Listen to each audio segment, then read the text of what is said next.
Hello, hello, hello. We are ready. Come on down because we are ready for another disruptive panel.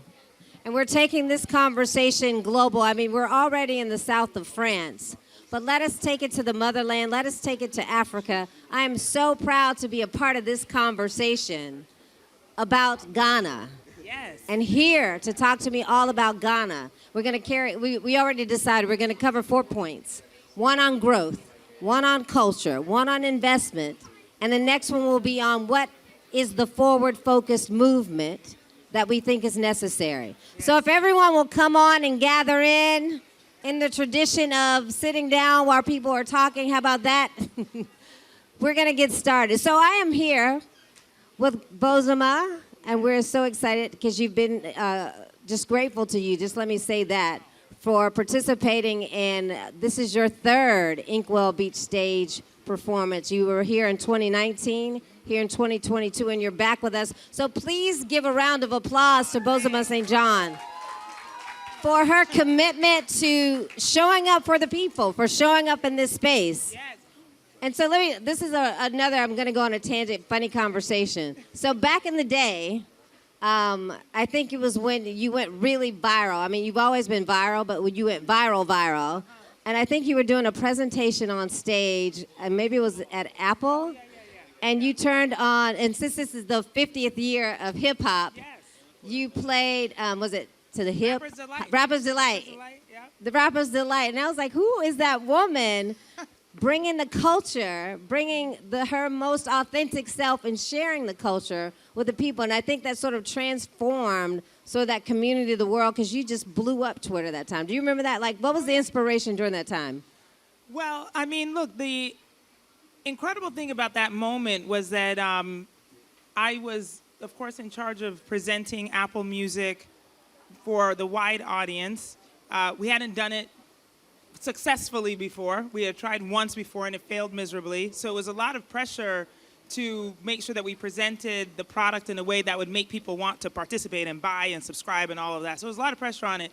But I realized that the only way to make it stick, to make people remember it, was to make it personal. Yes. And I think sometimes that's a counterintuitive thing, right? You think that, I have to make it feel like everybody can participate or everybody can identify. And it actually waters it down. It makes it boring. Yeah. And so when you put yourself into the work, that's actually what makes it that much more interesting to people. And so, yes, my decision was that I wasn't going to go with the most popular music. I was going to go with the music that made sense to me. Yes. And so I chose Rapper's Delight. I chose a song by one of my play nieces, okay, because I'm that kind of auntie who was like, you want to be a rapper? Fantastic. Give me your music. I'm going to put it on Apple Music. And then I played a song from Ghana called Yewo Krum, which at that time was called hip life. We didn't even have the term Afro beats yet as a popular way to describe the music, and there was no playlist. There was nothing like that on Spotify, Tidal, or anything else. And so that moment transformed the way that we were interacting with music. And so, yes, I brought my full self, my full Ghanaian and American self. It was just a powerful moment. Does anybody remember that moment when it just was like circling out everywhere? Yes, the applause. He's like, yes, I remember. Because we were all like, hip, hop, hippie to the hippie, Hey. hip, hip, a hopper, you don't okay. stop, a rocket. Okay, fine. My rap career, if you want to sign me, come on. Okay. Sam, we are so delighted. This is your day one. On the Inkwell Beach stage. The expectation is that you will continuously come back and share with us everything that you have to give. You are a Ghanaian? Yes. Born in Florida? Yes. And he's like, yes, I am. And so, but you are just a part of a growing community that is sort of bringing your full self, who you are as a Ghanaian, but living in America. Tell us, how are you showing up and bringing your most authentic self and bridging the gap, and why is it so important for you to really be touching back into your homeland, your heritage? Well, I think the most important reason is because if I don't, my father's sitting in the audience and he's gonna, then I'm in big trouble Happy when I go belated back Father's to Ghana. Day to Papa Sam. So, right, we got to obey our parents, especially these African parents. If you know, you know. No, but seriously, every conversation when I'm talking to somebody, I ask them, you know, in the first few minutes, have you been to Ghana? And Bose does the same thing, and it's creating that awareness early on. And it's crazy because I get offended when people ask me, how long is the flight, right? So if a long flight is the only reason you haven't been to Ghana yet, this is easy. We're going to get you there this December. And speaking of this past, The sign-up sheets are no, at the for real, front desk. Right? December, we're going to get you there, right? No, but seriously, in this past December, you know, it's a lot of conversation about, you know, being African in America, but I'm telling you, it has nothing, it's nothing compared to actually being a black American actually repatriating and having a full experience back in Ghana, right? And I could write a book about my experience. And I think my first trip, I went back to Ghana, I was 13. And since then, I've lost count of how many times I've been back. But I'm just telling you, the experience of being a cultured black man, right, who grew up in the South, listened to Rick Ross and Plies and all those guys, and now I'm in Ghana learning Afro beats instead of the other way around. It's just a beautiful experience. But back to my original comment, it's just creating awareness in the conversation very early, and holding people accountable, right? You say you love Africa. You say you know you're a black enthusiast. Well, why when you get 2 weeks off from work, you taking your ass to the Caribbean, right? When you can grow across the Atlantic and have a more fruitful and fulfilling experience back home. I love it. So let me just do a quick poll of the audience. How many people in the audience have actually been to Ghana or been back to Africa, period? Oh, okay. Oh. Okay. So wait, to Ghana or to Africa? Oh, did y'all recruit the whole audience? I mean, the cards are stacked here, and everybody's like me. So I'm the only one. I'm like, well, no. I have been to the motherland, though. I've been to Senegal. I've been to Morocco, and I was saying I went to Egypt. So I went way back to the pyramids. So, all right, okay. So if we talk about sort of when people think and they ask the question, there are a lot of misconceptions. Number one, about Africa, you know, Ghana. Let's be specific. Like, what are some of the growth opportunities? Because people want to learn, you know, figure out what's in it for me. What should I know? Is there an opportunity for dual citizenship, especially everything that's happened in America, we want to get out. So tell me, give me some growth opportunities, sectors that we should be looking for when we're thinking about going home. Well, the thing is that, like, as Sam said, you know, there's so much opportunity, not just from a tourism standpoint, but to really get invested into what is happening. Now, here's the thing. When I was growing up, you know, one of the big insults, if you were black, people would say, you know, go back to where you came from, right? It is not as insulting now when I think about that, right? Okay, can you buy me a flight? I'll be...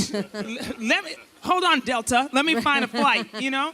The thing is that we don't have to be afraid of the investment, which is not just about your money, but about your time, your creativity, your excitement. You know, so even as Sam said, it's like, look, in the first 5 minutes of the conversation with me, I'm going to ask you whether or not you're coming back with me. You know, because I'm excited about the opportunities. That's an investment of my time onto the continent and into the culture. And so the growth is really an opportunity for all of us to make ourselves that much more aware of what is happening. One of the things I heard that made me most excited about the growth of our cultural visibility as black people was when the current president of Ghana said, until the continent of Africa is respected, no person of African descent anywhere will be respected. And I found that to be so powerful because we're all struggling, right?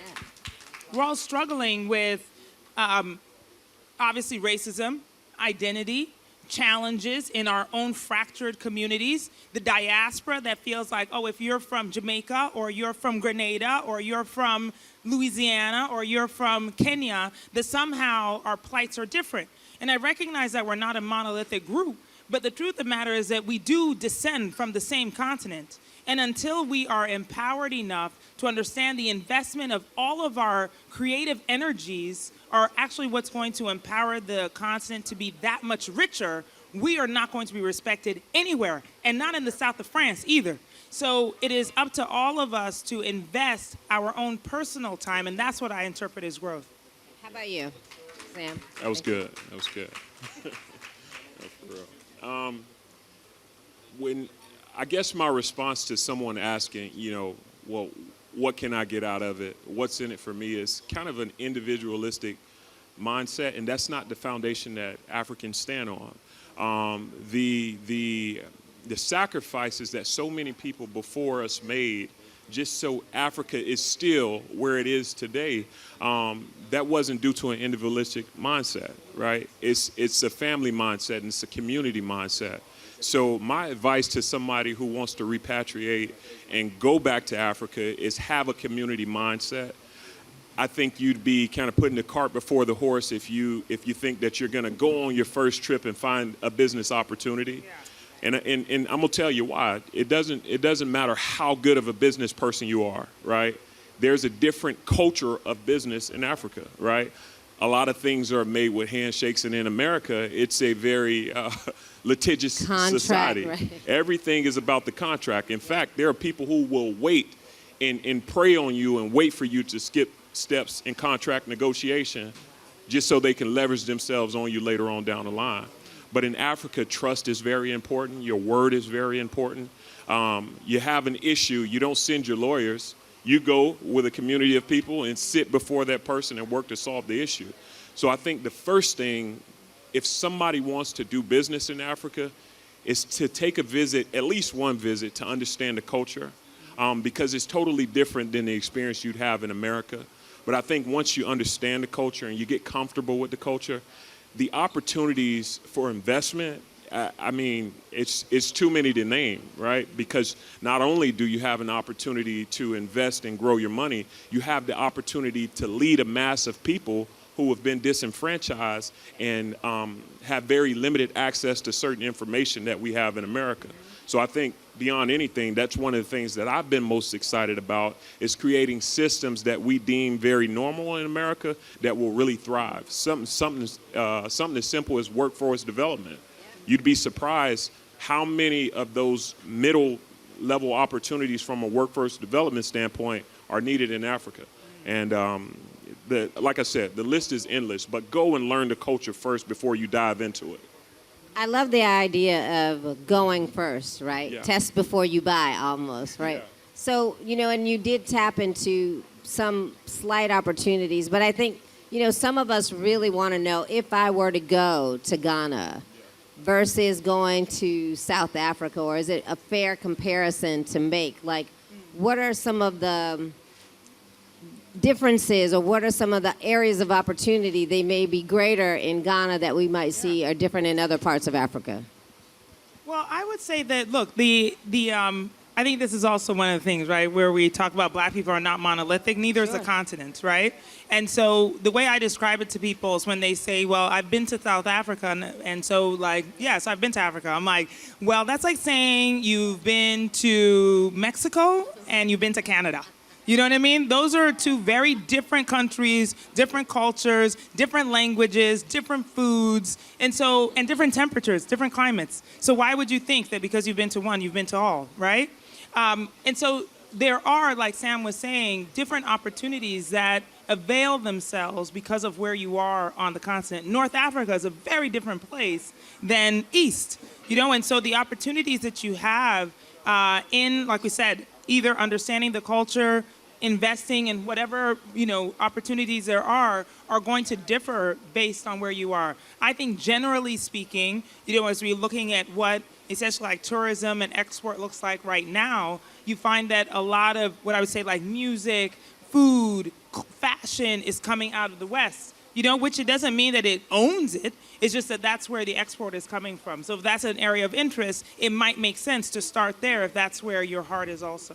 Yeah, I'd agree. And I'll touch on hospitality and tourism in a bit, but I think you also challenge yourself to get ahead of the game. And if you do your research and you do your due diligence, from a political standpoint, there are things that are going to happen in the continent of Africa that a lot of people aren't speaking about right now, right? So if you go over there with the thought process of what's popular now, you're going to compete with everybody who has a now mindset. But if you want to win long term, do your due diligence, do your research and development. There's opportunities that you can get into, not only just in Ghana, but from a business standpoint, where you'll have a 20-year runway if you get into those opportunities now. But from a hospitality and tourism standpoint, if you haven't heard about December in Ghana, you're truly missing out. And that month alone, right, it has its own hashtag, it has its own name, because the experience, not just from, there are enough hotels to fit everybody in America. Beyond that, the restaurant, the eating experience is pretty awesome. My family also owns Treasure Island, which is a secret. It's Ghana's secret, but everybody who knows about it, they're waiting for the opportunity to come back. And you talk about tourism, there's so many investment opportunities, not just residential for you to have your own little nest, but commercial and commercial development and residential opportunities as well. Treasure Island is one of those places that is going to be waiting for you in December. It's actually situated on an island, and it's the only resort property in Ghana like itself. And just like I said, do your research, because the opportunities are there. If you think now, you're going to compete. If you think long term, you'll be a trailblazer, in my opinion. I love the concept of trailblazing and just thinking far ahead. I think, let me just ask this question. How many of you are actually from Africa versus America? So how many are from, Africa, born relatives? Okay. And how many are you not? I mean, I know in theory we're all. So, and I think and I'm asking this for a reason. Because right now there's been a movement to identify who am I, as an individual. What part of Africa am I from, right? Where do I go to connect to who I am to be that trusted, true, authentic self? So there's an advantage, I would say, to just sort of knowing who you are and connectivity. Do you find it important, or is it like for us to know that first, or is it necessary for us to? Yeah. It's not Ancestry.com. Do you know what I mean? There's a test now. Yeah. Yes, 23, where you can tap into where you're from. And I think sometimes that is a struggle for African Americans or American who don't know where they're from. Mm-hmm. How do I connect? Where do I go? Yeah. This is such an important question. I've done a lot of work actually in this space. One of my first strategies when I started working on the Year of Return, this was now 7 years ago, was to help overcome that obstacle, right? Because part of the challenge is that if you feel like you don't identify, you don't have roots, you don't feel connected enough to feel responsible for the continent. Meaning that then, yes, you'll choose anywhere else to go on vacation instead of being like, oh, let me go home, right? And it became a real psychological project. And it uncovered a lot more than I anticipated, because it wasn't simply about partnering with 23andMe or African Ancestry or it was far beyond that, because there's some people who are like, yes, I'll do it. And there's some people who are conspiracy theorists who are like, why are they collecting my DNA? You know what I mean? And so then it was to overcome that challenge. And eventually what I came to and what we decided to go with was the idea that if you are Black, if you have any Blackness in you, you are from the continent of Africa, full stop, period. We don't need anybody else to tell us that we are from the continent. Who said that? Right. And on top of that, then we had to go a step further, and this is where the real, challenge happened, which was that then it was like, okay, what do we do with citizenship? Yes. So if you are not from the continent, you can't trace your roots to the continent, how do you become a citizen? If you're a citizen of the US or the UK or Brazil or someplace else, and you want to become a citizen of Ghana. And that became the next strategy. Yeah. And essentially, we had to blow the doors open on that and say that you didn't need proof that you were African in order to become a citizen of Ghana. That simply by having Blackness, you belong. And so therefore, all the language that was in the citizenship applications, we struck and decided that there was now going to be a policy which would remove all barriers in terms of your DNA application. I mean, is that not a powerful thing to say? I mean, essentially, you just show up. And there you show are. up. You show up and you. And let me tell you, one of the most emotional That's and really powerful. Transformative experiences for me personally was when I sat with the first class of citizens. I remember your post. Oh, You made a post look, when everybody I cried was every claiming tear their that day. It was beautiful. Man, I remember that. It was so beautiful to see 159 black people who stood in a room of all shades from all countries and said, I am now a citizen of Ghana simply because I'm black. It was gorgeous. So no shade to Ancestry.com or 23andMe. Those businesses are fantastic. Please support if you would like. But I'm like, you black, you belong in Africa. I love it. And to echo what Bozoma said, there are several countries that I know for a fact, I can't give you a list right now, but there are several countries that will allow you to start a business and gain a business certificate and also gain citizenship if you can prove that you're black. And it's not many people in this audience who I think will have an issue doing that, right? But beyond that, my experience in understanding and getting to the point where I could call Ghana home, it was different, right? Because my dad, I'd always known that my dad was a Ghanaian man. And I would travel back to Ghana and I would spend time, and he did everything in his power to show me Ghana through his eyes. And that's something that I'll never be able to let him know how much I appreciate, right? But it wasn't until I met my own tribe, people of my age, people of my interest, that I really, now I find reasons to go to Ghana. Hey, I left the light on in my room. I got to come back, you know what I'm saying? And he's looking at me like, hey man, I know you got stuff to focus on over there in the US, but I'm like, nah, I got to get back, you know? But it wasn't so I can just have fun and hang out. There's something really exciting happening in our country, right? And I can tell you, there's so many Nigerian people and people from Ivory Coast that are in Ghana that if they didn't tell me they were from Nigeria, I wouldn't know, right? So at the end of the day, I don't think I can't say that it doesn't matter because I'm a little biased. I know that I'm a Ghanaian man. But at the same time, I think it's getting started and moving aside those reasons why you haven't been back. And then once you get back, it's my belief that God is going to help you find where your family is from. Again, through the word I used earlier, community. You're going to meet people. They're going to tell you, hey, I know this person, I know this person. Sooner or later, you'll find yourself in a comfortable experience where you can use the term home. And I'm going back home because now I have a reason to. You'll be able to use that more easily. Well, I just want to contradict just one thing that Kofi said, or Sam said. I know the Nigerians, okay, when they're in Ghana. If I can spot them a mile away. Yeah, I see you, Lovey. Uh-huh, yes, exactly. Look at you, useless person.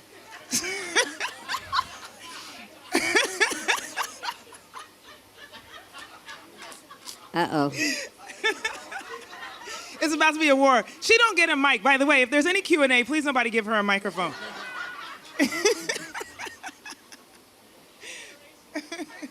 So, I mean, that was going to be so similar to or related to my next question.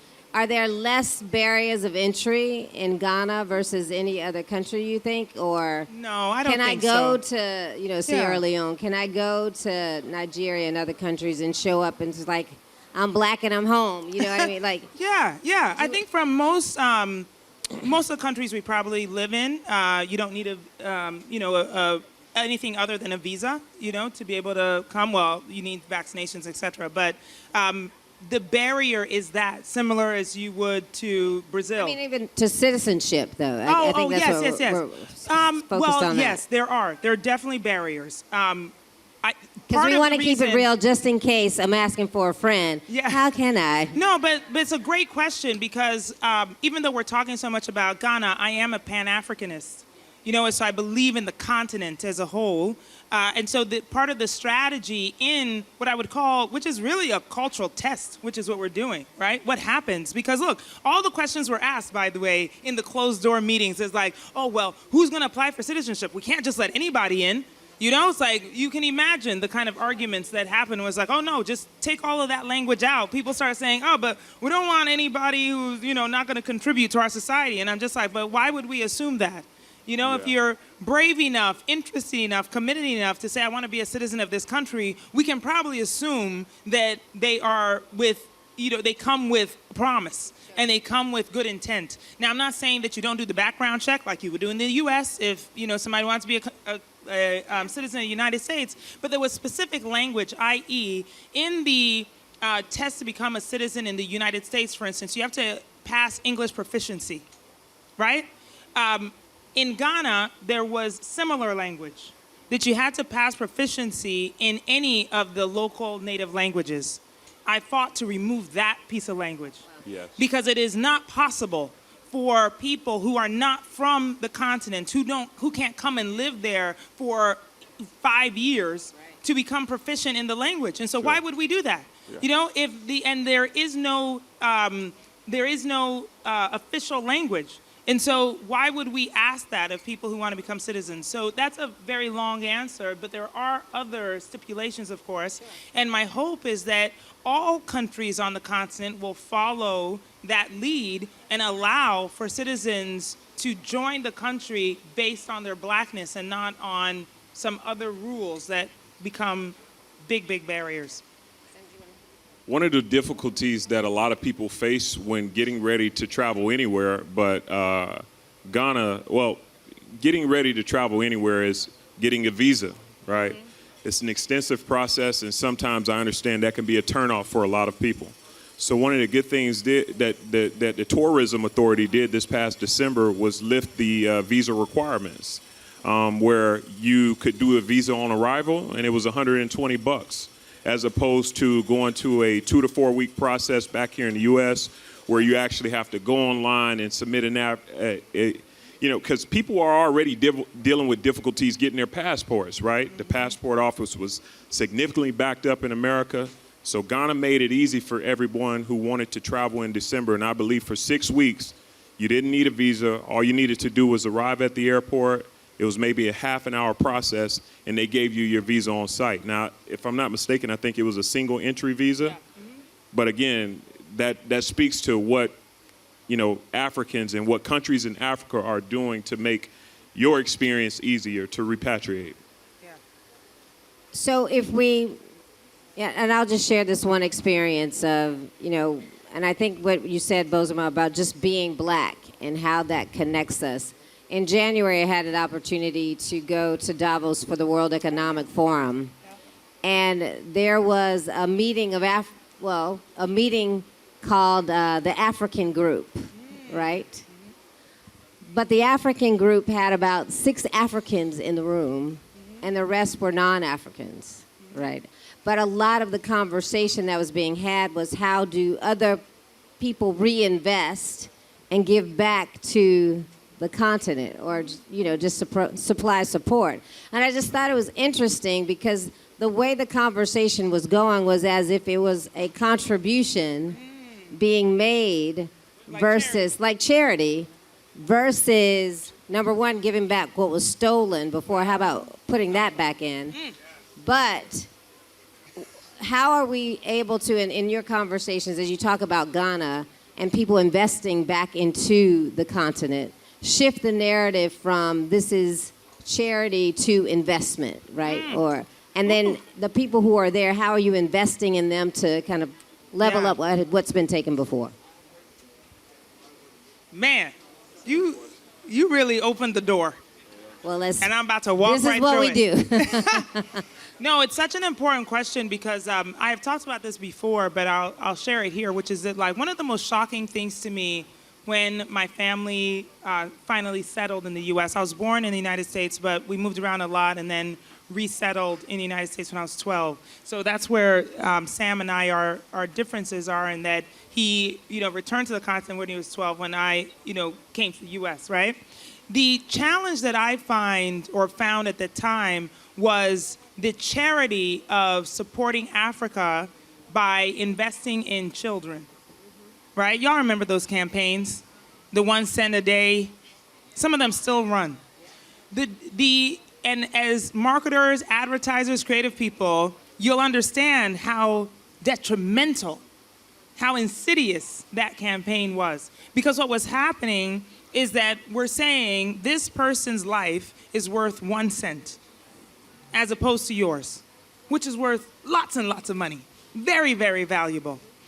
And then I thought, it doesn't just stop at this child that you see with the flies on their eyes and distended bellies, because on your fridge, you see this black face every day that has 1 cent associated with their image. So that means when they see you, you are worth 1 cent as well. There is no division. And so this idea that we are somehow different doesn't make any sense to me. And this idea that we are not united in that struggle doesn't make any sense to me.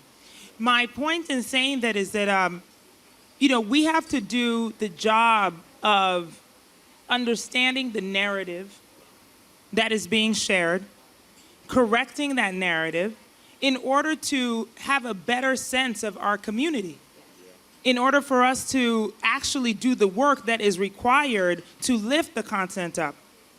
And honestly, I'm now on this platform and I'm talking about this in such a passionate way. I actually can't remember what your question was, because I'm so passionate about the thought of this 1 cent in our value. Fortunately, it's a fluid conversation. Fantastic, so. Good. Because I just wanted to say that really is what it was. But it was really about sort of other countries feeling, people who don't look like us going into Africa, yes, as if it is a charitable moment. Oh yes, that was the charity part. Yeah. Okay, so I'll come back to that. Because honestly, the idea of charity starts there. Thinking that you are doing somebody a favor by contributing to their life with 1 cent, right? Your throwaway money is so valuable to them that it keeps them alive.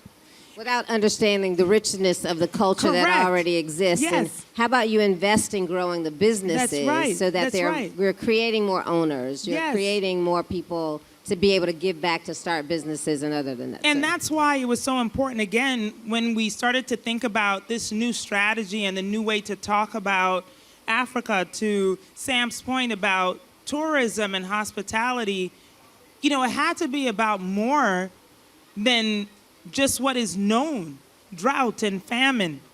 It was like, well, what's the richness in food? Although, shout out to Ghana Jollof, Lovey. Yeah. And it had to be more than just fashion.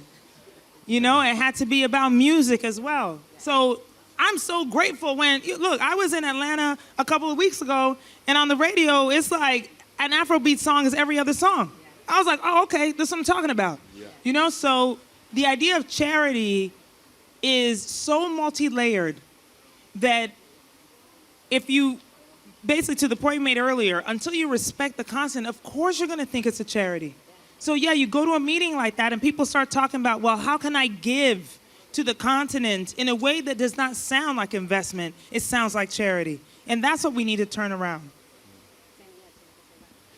A large body of my work that I did while I was in the NFL, and partially one of the reasons why my name is notable in the world around me, was because of my work as a humanitarian. And I think my perspective on charity work changed when I was doing some type of research for a campaign we were doing, and I found out that March of Dimes, per dollar they received, they only gave 3 cents to the actual cause that they were advocating for, right? And so it showed me, right, and I also have a nonprofit myself, it showed me the business of nonprofits, right? So one of the things that we didn't realize as we were watching that commercial, because they used a advertising tactic that touched your emotion, is per 1 cent you sent them, right, there's a great chance that 90% of the money they received actually went to the organization that was advertising the commercial. So we think that, yeah, I'm giving them 1 cent, but the reality is you were only giving them 1,000th of a dollar. 1,000th of a dollar. So we have to remember that the cognitive biases that we have as people, they are shaped by our experiences, okay? Our perspective is shaped by our experiences. So if your experience in America, right, and I'm not a conspiracy theorist, this is just my opinion. If your experience in America is only summarized, right, by somebody telling you that a country or a continent has no value, okay, then you are carrying what somebody has told you and not the actual truth as your belief system, okay? So if you just go beyond that just a little bit, right, we need charity work in Chicago. When I was growing up, my mom stopped letting me and my brother go anywhere because Jacksonville, Florida was one of the worst cities in America, okay? So it's charity work that's needed everywhere. But if you think as a black American that it immediately affords you, it puts you in a different place from an intellectual standpoint than people in Africa, you're sadly mistaken, okay? The richest black man on the planet lives in Africa. And I'd bet that the second, third, and fourth, and fifth might live in Africa as well. They just do a little better job of hiding their money than us black Americans do. Right? So it's an opportunity, this whole conversation, and I think this is a magnificent question, probably my favorite of the day. I think this whole conversation is just about continuing to educate yourself, right? And using education as your foundation and not assuming. Again, just remember the cognitive biases that we have about Africa. America has maybe more now, right? America is positioning themselves as an advocate for Africa, but it's only because of the resources in the political battle, right? It's not because they truly have an interest in the continent. So all of the information that you've digested as a black American, right, has been given to you by a country that has no real, I don't know if you want to say respect or long-term value in a country outside of what that country can provide. And I think that was the scariest thing for me as a black man when I realized that this country that I'm saying I'm from, I have a misconception about the country in itself. And again, apart from other reasons, that's one of the reasons why I make sure my kids go to Africa. My 4-year-old, she can distinguish Ghana from Africa, right? And it's a lot of people who can't distinguish Ghana from Africa as walking adults. And just because the foundation about Africa is education and not charity. You get what I'm saying? It's a very touching topic. We could have asked that and had a 60-minute conversation on that. So in that vein, we are at the Cannes Lions International Festival of Creativity at Inkwell Beach at the Can Diversities Collectives Inkwell Beach. I just like saying it if you haven't noticed. We are at Inkwell Beach talking about Africa and Ghana. Okay. One thing that this festival is about, it's about storytelling, it's about creativity, it's about marketing, it's about advertising. The important part of it is, and I think you both were tapping into it, is the storytelling element of it. How are we shifting the narrative about what people see, do, and think about Africa so they understand the fullness and richness of it? You know, like with these marketers in the room, how do we get the marketers themselves? Like, how are we partnering with each other to build a new narrative about Africa? Yeah, thank you for that. Okay. Well, here's the thing. I've said this on numerous occasions. I think I said it earlier on this very stage, which is that it really starts with us as consumers. It starts with us as consumers first before we are the executives and the creators of narratives, etc. And to piggyback off of what Sam said, it's like, what is your knowledge base about the continent and how are you going to advocate for it, right? Because it is the sell that is actually going to then create the strategies which allow for a change in narrative. Because if you're not able to sell it well, how are we going to change any narrative? And so I don't look to external people to figure out how to create the change in the narrative. I do it. And actually start off from the very first question that you asked about the Apple keynote, which is that, like, if I had gone up on that stage and not have understood the full value of Africa's contribution to music, I would not have played a song from Ghana. which then ricocheted into the popularity of a platform that created a category called Afrobeats, right?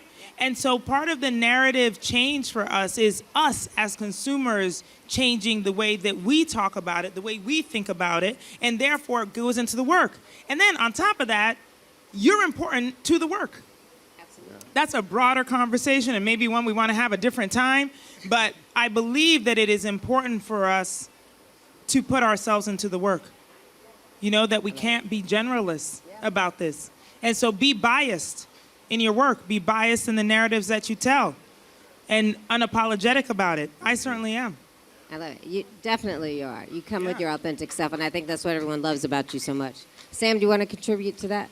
Sure. I think, right, when I first got in business, it was such a scary place, right? Because I knew the people who I had to solicit to probably didn't identify with who I was as a man, right? So I found myself in a place where I kind of got outside of who I was just to make a sale. And it was one of the most difficult things for me, right? So listen, I'm here with you. I understand how being unapologetic in your craft and what you present can be difficult, right? And I don't even know how to close that out, but that's just, it's a really difficult thing, and we all share that that battle. But to answer your question, right, about how marketers contribute, I think, like I said earlier, community, but it's partnership. Again, we have an amazing activation this December, and we're actively looking for partners, not just from a financial point, but people who share the same sentiment we share about the country. And it's a prime opportunity to get around other people who are very passionate about Africa, people who are doing great things, not just in America, but in the UK and all across the globe. And beyond that, you're going to have an amazing time. And then what's going to happen is you're going to go back and you're going to tell your friend, and next December they're going to come with you. And then 10 years ago, somebody's going to look at you the same way they look at Boz for what she did in 2017 and thank you for giving them that experience. I mean, I probably 75% of the trips that I've taken back to Africa, I've made sure I invited someone. And they always, always, always deem it a life-changing, a life-altering experience for them, for the positive. And growing up in a community that I did, hey, a lot of guys like many of you, a lot of guys that I grew up with are no longer here, whether they're in prison, whether they're not living anymore, or whatever the case may be. But it was going back to Ghana, and it was taking that trip, right? KLM, sitting in Amsterdam on a 12-hour layover, right? Me and my little brother walking through the airport and actually getting to Africa and feeling what it felt like to walk off the plane.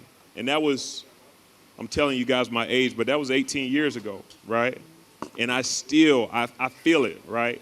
And I want so many of you guys, she gets on me because earlier this year, I said it on Sway's show. I want to do that for 1 million people. I'm going to say it again. I'm going to double it. 2 million, right? We got to get everybody back to the continent. Whatever way we got to do it, we're going to do it, okay? Okay, Somebody so I save have me a when way. she starts scolding me. Oh, later. you have a way? I have a way. You know, it's all self-serving for me, of course. 2 But million. how many? What did you say? The 2 last million people. 2 million. Okay, so maybe not 2 million, but 20. So the Can Diversity Collective, you know, how we sort of change the landscape of what it looks like in Can is we started with young people, and they story told about it. I mean, you know, they story tell differently from I do because they have a whole generation of folks who, I call it succession planning, right? How do we shift the narrative? You have to shift the narrative with the group who's going to tell the next group. So we bring 20 people to Can. Focus on me, Sam. I'm right here. Focus on me. Put that phone. No, I'm kidding.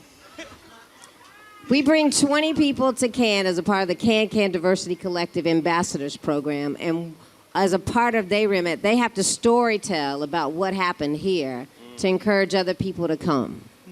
So I say we do like a Ghana Can Diversity Collective. Yes. And we take, I love that. and maybe we do, okay, now let's keep it going. In the Yes, creative iterating. spirit of it, right? Yeah. We do a creative brief. You give a creative brief to our young creatives. Yes. They come up with a great campaign for the return to Ghana. Yes. And say the top 5, 10, we take them back to Ghana for the return in December. Yes, I love that. Let's do it. That is Okay, he brilliant. said let's do it. And look, from an ad day from Martin is here. Reggie, go ahead. Yes. I put him on the spot. I'm sorry. I'm like, you. I'm like, you. Exactly. Oh, okay, okay, I can't see. Okay, my bad. But there are plenty of ad executives in the room. McKinney's in the room. Shout out to the folks. Londell Yes. McMillan, can Yes, invest into the Londell. pod, to the pod of doing Yes. a Ghana Can Diversity Collective where we get our young people because they're the ones, and I believe the children are our future. Yes. They will lead the movement to get you to your 2 million, right? So let us do a creative campaign, and they're off doing a site visit. So when they come back and they have an assignment, they're going to be like, what happened? Yeah. What do we have to do to do a campaign I love that. to build and get people to go? And then you guys will choose the best campaign. Yes. And then That's a amazing. strategy, and then we'll put it out there. I love We that. have media buying companies, so you heard it here, and it's on tape. We're Yes. going to put it out into the universe. That's right. That's right. Thank you so much. Thank Yes, you. exactly. And I Thank think you, we thank have you. some bankers in the room that can help. That's right. Okay. These two bankers. Two bankers in who the have room promised to come to Ghana who in have December promised already. to come to Ghana, so they're going to help underwrite the program. Oh, we're Correct. pulling Yes. this all we need together. you to underwrite the program. They're going to underwrite the program. We're pulling this committed strategy already. together right here. Am I doing too much? Somebody just tell me. You're doing too No, much. you're doing too No. much. No. Keep going. Yes, keep Lay going. it on thick. So, okay, we have our commitment. I'm excited about that. Ghana 2023, done. All right, Yes. now we only have like 3 minutes and 45 seconds. I don't want to take too much. Did you have another comment before we ask the Well, people? I just wanted to underline that point about that type of investment. And yes, I am putting you on the spot. Because it is important for all of us, again, as we think about our budgets, as we think about the programs we're creating, the experiences we're creating, to expand to the continent of Africa and include that, right? Because often we think about campaigns and it's like in the Americas and Europe. Maybe you get to South America, maybe you do Asia, but we never consider doing activations in Africa. And even bootstrapping what we have done for last December in creating experiences that go beyond just the general return on Treasure Island, making bespoke experiences. We find that we came here to this bespoke experience. And so if we created one in December, why are we not investing in that? Why are we not underwriting that, ladies? You know what I'm saying? So I would love for us to consider that as well. I love it. So you hear the pitch that's happening right now. Okay, so any questions from the audience? You have 2 minutes. And my good friend, the Reverend Dr. Quick, is like, she has started another initiative on the stage. Okay, I'm sorry. But anybody, question? Yes, please.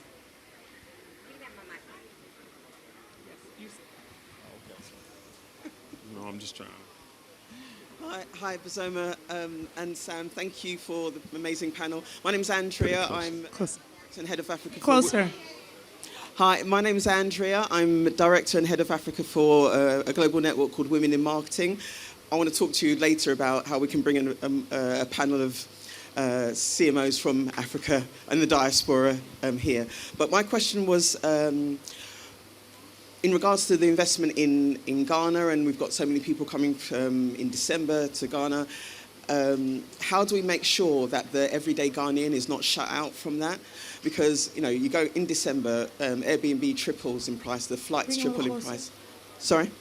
We're having a hard time hearing you. Okay, so sorry. Yes, there we go. Yeah.